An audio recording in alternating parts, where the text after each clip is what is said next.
और एक बड़ी खबर तेल अवीव से। तेल अवीव में ईरान ने विध्वंसक अटैक किया है।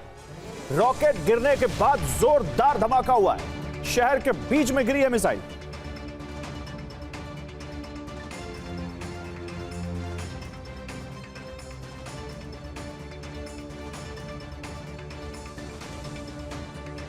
और ईरान ने ऑपरेशन ट्रू प्रॉमिस 4 की 54वीं लहर लॉन्च की है। खुर्रम शहर बैलिस्टिक मिसाइल दागी है ईरान ने। ऑपरेशन ट्रू प्रॉमिस 4 की 54वीं लहर।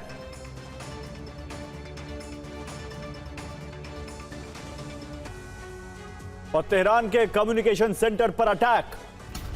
अमेरिका ने 3 मिसाइलें दागी तेहरान के कम्युनिकेशन सेंटर पर। यह कम्युनिकेशन सेंटर पूरी तरह तबाह हो गया। संचार केंद्र यानी यहां से सूचनाओं का संचार होता था। यहीं से ईरान में ब्लॉक भी होता था इंटरनेट।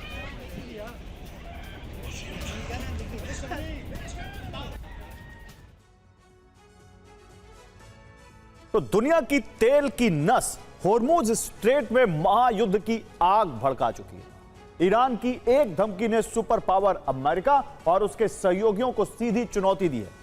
अब ट्रंप ने ऑपरेशन होर्मुज के लिए अपना फाइनल ब्लूप्रिंट बना लिया है। 2500 डेविल डॉग्स मरीन और mini aircraft carrier USS Tripoli अब ईरान में घुसने के लिए तैयार है। जिसके बाद ईरान ने अमेरिका को वार्निंग दी है कि अगर अमेरिका ने होर्मुज में एंट्री की तो खाड़ी के तेल के कुएं राख में बदल देगा। हिम्मत के पीछे उसकी मिसाइल पावर है, जबकि मोसाद और सीआईए का अलर्ट है। ईरान के तर्कश में सिर्फ मिसाइलें नहीं है बल्कि परमाणु बम तक हो सकते हैं। हॉर्मुज खोलने के लिए संगठन बनाया जा रहा है जिसमें एशियाई यूरोपीय देशों को शामिल किया जाए। हॉर्मुज स्ट्रेट में mini aircraft carrier USS Tripoli भेजा जा रहा है जिससे अंडरग्राउंड ऑपरेशन शुरू किया जा सके। हॉर्मुज में अमेरिका ने 2500 मरीन कमांडो उतारे हैं जो ऑयल टैंकर पर ईरान के हमले रोकने के लिए तैनात किए गए हैं। और होर्मुज युद्ध का एपी सेंटर बन चुका है जहां ईरान अमेरिका एक दूसरे पर हमले को तैयार है। होर्मुज स्ट्रेट 39 किलोमीटर चौड़ी और 167 किलोमीटर लंबी है। होर्मुज स्ट्रेट में 28 किलोमीटर उथले पानी वाला हिस्सा है जहां हमेशा जहाज फंसने का खतरा रहता है। इसके अलावा होर्मुज में 11 किलोमीटर तक गहरे पानी वाला हिस्सा है। यहीं से सारे जहाज गुजरते हैं। होर्मुज इतना सकरा है कि वहां 2 शिपिंग लेन है जिनकी चौड़ाई 7 किलोमीटर है। पहली इनबाउंड लेन है जो 3.7 किलोमीटर चौड़ी है जिससे फारस की खाड़ी में जहाजों की एंट्री होती है। दूसरी आउटबाउंड लेन है जो वो भी 3.7 किलोमीटर ही चौड़ी है। इससे शिप फारस की खाड़ी से एग्जिट करके ओमान की खाड़ी में आते हैं। इनके बीच में 3.7 किलोमीटर का बफर जोन है जिसे इमरजेंसी में इस्तेमाल किया जाता है। इस वक्त होर्मुज स्ट्रेट में ईरान हावी हो चुका है। वो सी और एरियल ड्रोन से हमले कर सकता है क्योंकि होर्मुज की सुरक्षा करने में अमेरिका नाकामयाब साबित हुआ है। दरअसल अमेरिका चाहता है कि फारस की खाड़ी में मौजूद ईरानी सैन्य ठिकाने निर्जन द्वीप की तरह हो जाए। वहां से ईरान का सैन्य डिप्लॉयमेंट हट जाए और अमेरिका ने केश्म द्वीप, मूसा द्वीप, ग्रेटर तुम्स, लेजर तुम्स और सिरी द्वीपों पर हमले कर दिए क्योंकि ईरान ने उन्हें अनसिंकेबल वॉरशिप बना दिया था। फारस की खाड़ी एपी सेंटर बन चुकी है। टारगेट पर ऑयल टैंकर और टर्मिनल है। सबसे पहला टारगेट यूएई पोर्ट है जिसकी बंदर अब्बास बंदरगाह से दूरी 233 किलोमीटर है, जबकि ओमान पोर्ट ईरान से 450 किलोमीटर दूर पड़ता है। सऊदी अरब पोर्ट की बंदर अब्बास से दूरी 800 किलोमीटर है। इराक के बंदरगाह की ईरान से दूरी 855 किलोमीटर है, जबकि कुवैत पोर्ट भी 902 किलोमीटर है जहां ईरान हमला कर सकता है। हालांकि ट्रंप के साथ मिलने को लेकर कई देश जल्दबाजी नहीं करना चाहते हैं। फ्रांस ने साफ कर दिया है हमारा स्टैंड रक्षात्मक है। फिलहाल 10 युद्धपोत नहीं भेजे जा रहे हैं। जापान ने कहा है युद्धपोत भेजने की राह बेहद कठिन है, जबकि ब्रिटेन ने कहा है हॉर्मुज में ईरान को मनमानी नहीं करने दे सकते। और तेहरान से बड़ी खबर है। तेहरान में अमेरिका की एयर स्ट्राइक ईरान का अंतरिक्ष अनुसंधान केंद्र तबाह कर दिया। ये देखिए स्पेस रिसर्च सेंटर जिसको यहां पर तबाह कर दिया अमेरिका ने। बमबारी के बाद पूरी इमारत जलकर खाक हो गई। लपटें देखिए कितनी ऊंची उठ रही हैं। यह अमेरिका ने ईरान के स्पेस रिसर्च सेंटर पर हमला किया है। तो ट्रंप ने खर्ग द्वीप पर हमला करके ईरान की तेल व्यवस्था पर दबाव बनाने की कोशिश की। लेकिन मुस्तफा की सरकार ने साफ कर दिया है कि होर्मुज दुश्मनों के लिए नहीं खुलेगा। ईरान का दावा है कि होर्मुज स्ट्रेट उसके नियंत्रण में है और अगर किसी ने जबरन रास्ता बनाने की कोशिश की तो उसके जहाजों को समुद्र में डुबो दिया जाएगा।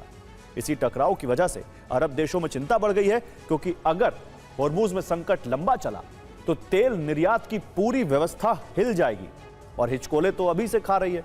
ऐसे में अब खाड़ी के कई देश नए रास्तों की तलाश में जुट गए ताकि तेल को बिना होर्मुज के भी दुनिया तक पहुंचाया जा सके। ईरान की रेवोल्यूशनरी गार्ड ने दावा किया है कि हॉर्मुज स्ट्रेट पूरी तरह उसके नियंत्रण में है और अगर कोई दुश्मन देश जबरदस्ती जहाज भेजने की कोशिश करता है तो उसे निशाना बनाया जाएगा। अमेरिका, इजराइल और उनके सहयोगियों के जहाजों को यहां से गुजरने की अनुमति कतई नहीं दी जाएगी। ईरान के विदेश मंत्री अब्बास अराक्ची ने कहा है कि हॉर्मुज पूरी तरह बंद नहीं, लेकिन यह सिर्फ उन देशों के जहाजों के लिए खुला है जो ईरान पर हमला नहीं कर रहे। अमेरिकी सेनेटर लिंडसी ग्राहम ने ट्रंप के कदम का समर्थन करते हुए कहा कि खर्ग द्वीप ईरान की तेल अर्थव्यवस्था का क्राउन ज्वेल है। अगर ईरान इस द्वीप से तेल निर्यात की क्षमता खो देता है तो उसकी अर्थव्यवस्था ढह जाएगी। अब समझिए ट्रंप का खर्ग प्लान क्या है। आप स्क्रीन पर खर्ग द्वीप देख रहे हैं और यही वो जगह है जहां ईरान के बड़े तेल टैंक हैं, ईरान की बड़ी रिफाइनरी है और यही ईरान के लगभग सभी बड़े एक्सपोर्ट टर्मिनल मौजूद हैं। यानी खर्ग ईरान की तेल व्यवस्था का सबसे अहम केंद्र है। अमेरिका का दबाव साफ है, अगर होर्मुज नहीं खुला तो खर्ग द्वीप के तेल इंफ्रास्ट्रक्चर को निशाना बनाया जाएगा और ईरान की अर्थव्यवस्था को पूरी तरह बर्बाद कर दिया जाएगा। लेकिन दूसरी तरफ ईरान की चेतावनी भी उतनी ही सख्त है। स्क्रीन पर होर्मुज के आसपास की तैनाती देखिए। समुद्र में IRGC नेवी की पेट्रोल बोट्स यानी ईरान की नौसेना, तट पर मिसाइल साइलो और समुद्री रास्ते में खड़े तेल टैंकर। ईरान का दावा है कि होर्मुज पूरी तरह उसके नियंत्रण में।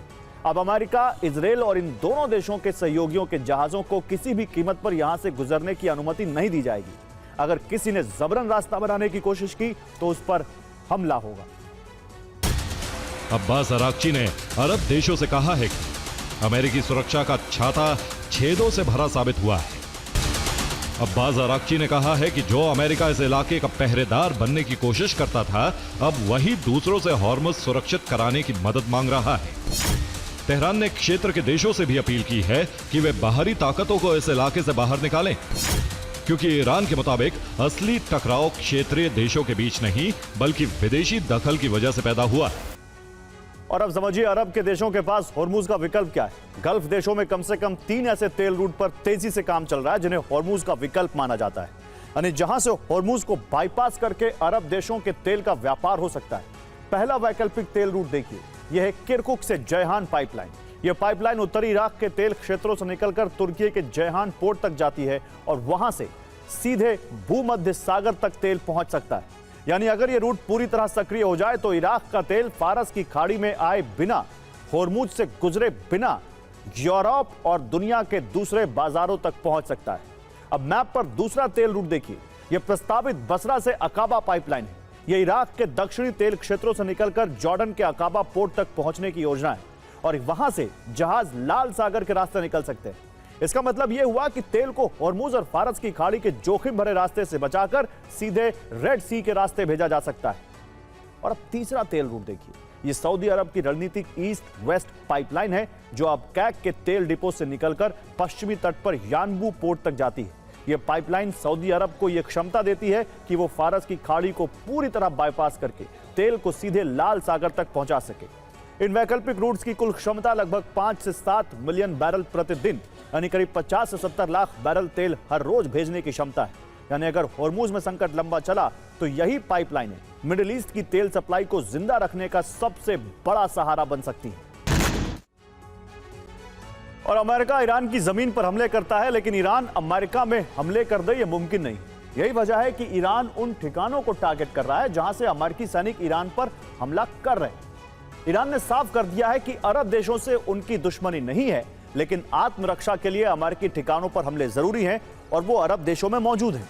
खर्ग द्वीप पर हमला करने के लिए अमेरिका ने यूएई की जमीन का इस्तेमाल किया, इसलिए अब ईरान के बदले वाले एक्शन में यूएई टॉप टारगेट पर है। खर्ग में हुई तबाही का इंतकाम लेने के लिए ईरान यूएई में बड़ी तबाही लाने जा रहा है। अमेरिका ने यूएई के बंदरगाहों का इस्तेमाल किया। अमेरिका ने हमले के लिए तटों का इस्तेमाल किया। अमेरिकी सैनिक यूएई में कई जगहों पर छिपे हुए हैं। ईरान ने दुबई के जेबेल अली पोर्ट, अबू धाबी के खलीफा पोर्ट और फुजैरा पोर्ट को निशाना बनाने की धमकी दी है। फुजैरा पोर्ट पर हमलों की शुरुआत भी कर दी गई। यूएई ने शनिवार को 9 बैलिस्टिक मिसाइलों के प्रहार को नाकाम कर दिया। इसके अलावा ईरान के 33 ड्रोन भी मार गिराए हैं। ईरान के विदेश मंत्री अब्बास अराक्ची ने धमकी दी है कि अगर ईरान के ऊर्जा ठिकानों को निशाना बनाया गया तो वो क्षेत्र में अमेरिकी कंपनियों पर हमला करेगा। उन कंपनियों को भी निशाना बनाया जाएगा जिसमें अमेरिका की हिस्सेदारी है। अब तक यूएई में 294 बैलिस्टिक मिसाइलें गिराई जा चुकी हैं। 15 क्रूज मिसाइल और 1600 ड्रोन हमलों को भी नाकाम किया जा चुका है। यूएई में ईरान के हमले के बाद से फुजैरा तेल टर्मिनल से तेल निर्यात रुक गया है। फुजैरा पर ड्रोन हमले के बाद लगी आग को बुझाने की कोशिश चल रही है। फुजैरा के करीब नए सिरे से एयर डिफेंस की तैनाती की गई। और ईरान की बौखलाहट की सबसे बड़ी वजह उसके खर्क द्वीप पर हुआ हमला है। रिपोर्ट के मुताबिक अमेरिकी हमले में 90 ईरानी सैन्य ठिकाने नष्ट हो गए। खर्क द्वीप पर तैनात मिसाइल लॉन्चर और वहां मौजूद मिसाइल का गोदाम भी नष्ट कर दिया गया है। द्वीप पर होर्मुज में लगाने के लिए समुद्री माइंस लाई गई थी। अमेरिका ने उसे भी नष्ट कर दिया। ट्रंप ने दावा किया है कि इन हमलों के दौरान ईरान के तेल ठिकानों पर हमले नहीं किए गए। खर्क द्वीप का बदला लेने के लिए ईरान लगातार अमेरिकी बेस को निशाना बना रहा है। आईआरजीसी ने दावा किया है कि यूएई में अल दफरा एयरबेस पर हमले किए गए। इसके साथ ही कतर में अल उदैद एयरबेस को भी निशाना बनाया गया। बहरीन में शेख ईसा एयरबेस पर भी हमले किए गए हैं।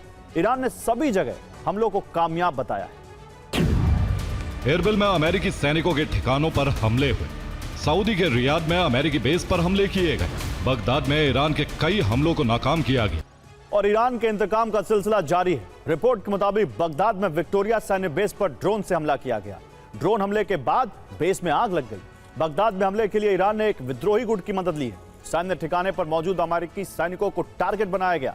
इराक में विद्रोही संगठन की मदद ली गई तो वही हिजबुल्लाह की मदद से इजराइल पर हमले करवाए जा रहे हैं। इजराइल की राजधानी पर लेबनान से रॉकेट प्रहार कराए गए। इजराइल में कई धमाके हुए। इजराइल के होलोन शहर में भी हमले किए गए। सऊदी में प्रिंस सुल्तान बेस पर हमला कामयाब रहा। रियाद में भी ईरान ने ड्रोन से हमला किया। अल खर्ज बेस पर भी हमले की कोशिश जारी है। ईरान के खिलाफ जारी अमेरिका और इजराइल के बारूदी अभियान ने संपूर्ण अरब को संकट में डाल दिया है। ईरान पर भीषण हमले हो रहे हैं और ईरान भी विनाशकारी जवाबी हमले कर रहा है। यानी युद्ध में दोनों ही पक्ष रुकने का नाम नहीं ले रहे। लेकिन अब ईरान उस रणनीति के तहत बारूदी कार्रवाई शुरू कर रहा है जिसमें अमेरिका के पास एक ही रास्ता बचेगा, अरब से आउट होना, बाहर निकलना। आखिर क्या है ईरान का वो मास्टर प्लान जो अरब से अमेरिका को बेदखल कर देगा? अब आपको मैं इस रिपोर्ट में दिखाता हूं। ईरान ने अल्टीमेटम दे दिया कि अमेरिका अपनी कंपनी समेट ले, वरना उन्हें मलबे में तब्दील कर देंगे। ऑपरेशन ट्रू प्रॉमिस 4 49वीं लहर का कहर। कतर, बहरीन और यूएई में मौजूद अमेरिकी ठिकाने धुआं हो गए, जिसमें बंदर अब्बास में अमेरिका का अजय MQ-9 ड्रोन राख हो गया और इराक में ईंधन भरने वाला विमान क्रैश हो गया। यही नहीं, इन हमलों में अमेरिका के 6 सैनिकों की मौत भी हो गई। उनके मुताबिक स्ट्रेट ऑफ हॉर्मुज बंद होने के बाद अरब देशों ने ट्रंप से अपील की है कि जहाजों की सुरक्षा के लिए युद्धपोत भेजें। इन देशों का बर्ताव भीख मांगने जैसा है, जिसमें दावा किया गया है कि ईरान युद्ध में सिर्फ बारूद से नहीं लड़ रहा है, बल्कि डॉलर को ग्लोबली बर्बाद करने के लिए लड़ रहा है। इसलिए युद्ध का बारूद जानबूझकर पूरे क्षेत्र में फैलाया गया है।